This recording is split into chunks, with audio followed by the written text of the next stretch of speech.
नमस्कार साथियों। मुझे उम्मीद है कि इस कोरोना काल में आप अच्छे से प्रोटोकॉल का प्रयोग कर रहे होंगे और कोरोना की इस प्रोटोकॉल में आप अच्छे से अपने घर का अपना ख्याल रखेंगे।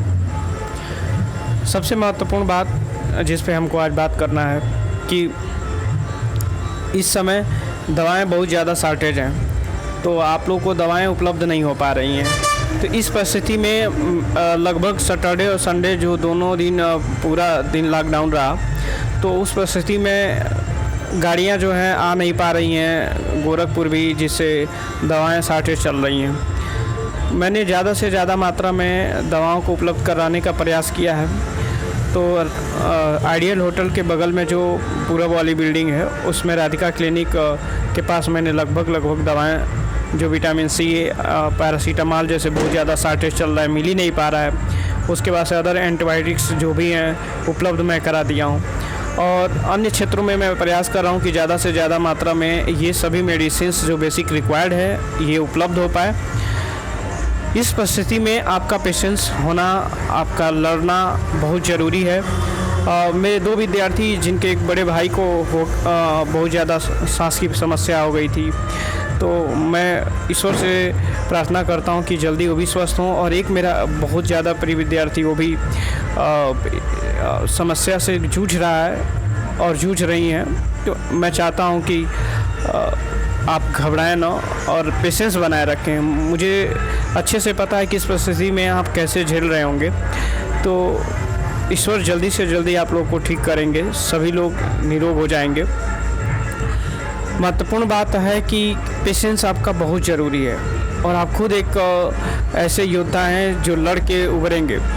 और आप वैक्सीन का इंतज़ार मत करिए कि वैक्सीन कब तक आएगा। आप स्वयं वैक्सीन है, पॉजिटिव इन्वायरमेंट्स क्रिएट करिए, सकारात्मक वातावरण ऊर्जावान बनाएगा आपको, और फिर से आप जल्दी से इन सभी समस्याओं से उबर पाएंगे।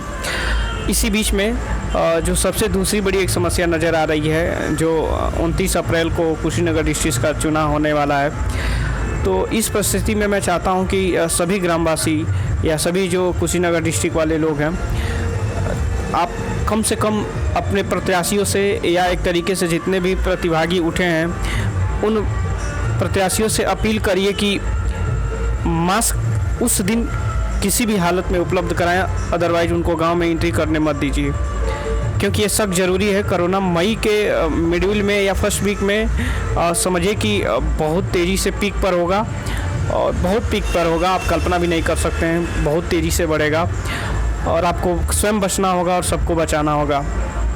इस परिस्थिति में आपको करना क्या होगा कि इन प्रत्याशियों से मास्क के लिए किसी भी तरीके से फोर्स करना है। और मेरा प्रत्याशियों से विनम्र निवेदन है कि आप समझिए, आप जो दारू बांट के और अन्य लोगों को बर्बाद कर रहे हैं इनका जीवन, उससे बेहतर है कि आप अपनी मानवीय सोच को ऊपर ले जाके और आसानी से मास्क उपलब्ध कराएं। इसके लिए पूरी जनता आपका आभार व्यक्त करेगी और आपको जिताने का काम करेगी। बाकी आप अगर साफ बेवकूफ़ लेवल के सबसे बड़े प्रत्याशी हैं तो आप दारू में बांटिए। आपको आपकी इस महानता के लिए आप जब इस धरा से जाएंगे तो आपको ज़रूर कहीं ना कहीं व्यवस्था करेगा। तो घबराने वाली बात नहीं है। अन्य साथियों को, जिन लोगों को समस्या और ये जो मेरे विद्यार्थी, अन्य लोग जितने भी मेरे संपर्क के हैं या अन्य ऐसे लोग जो मेरे संपर्क में नहीं हो पा रहे हैं, तो मैं अपना इस डिस्क्रिप्शन में अपना नंबर छोड़ दूंगा। आपको किसी भी प्रकार की समस्या हो रही है तो प्लीज़ मुझसे कांटेक्ट करें। मैं ज़्यादा से ज़्यादा मात्रा में चाह रहा हूं कि आपको सहयोग किया जा सके और लगभग इस मुहिम में अन्य लोग जो साथ आ सकते हैं आएँ। अन्य डॉक्टर्स और जो भी एक हॉस्पिटल वाले हैं उनसे मेरा ये अपील है कि इस परिस्थिति में आप अपना क्लिनिक न बंद करें। जैसे कसिया के कुछ नामगीन और एक तरीके से पॉपुलर डॉक्टर्स जो है अपना क्लिनिक बंद करके गायब हो गए। ये बड़ी अजीबोगरीब बात है कि जब आप जनता सब एक तरीके से माहौल ख़राब नहीं था तो आपने पूरी जनता को चूसा और अब इस समय छोड़ के चले जा रहे हो कि जाओ अपने हाल पे जियो जैसे जीना है। तो आप ऐसा मत करिए। और अन्य जो मेडिकल्स क्लिनिक्स वाले हैं लोग, जो दवाओं के शॉर्टेज होने के कारण आप दवाओं के जो अधिक पैसा ले रहे हैं, प्लीज़ आप ऐसा मत करिए। आप इस समय अमीर नहीं हो सकते हैं, इतना ज़्यादा लूट लेंगे तो आप इसी समय अमीर बनने का सपना प्लीज़ मत देखिए।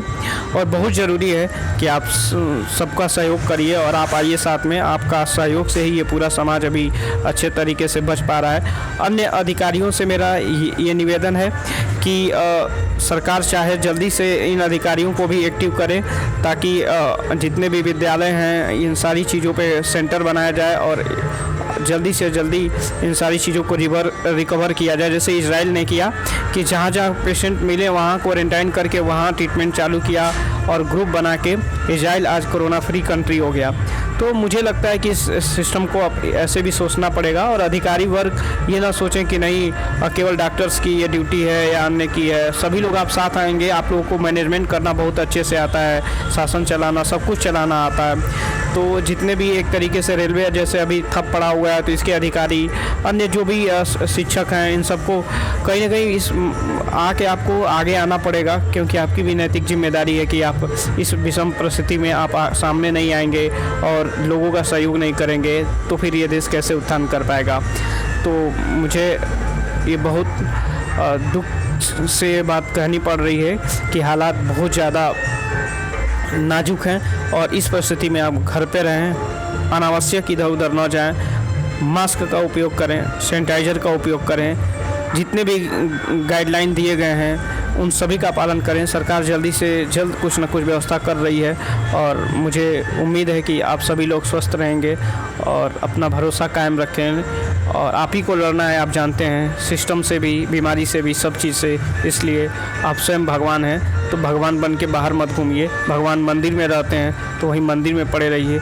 इसी उम्मीद के साथ पुनः आपको प्रणाम। Take care.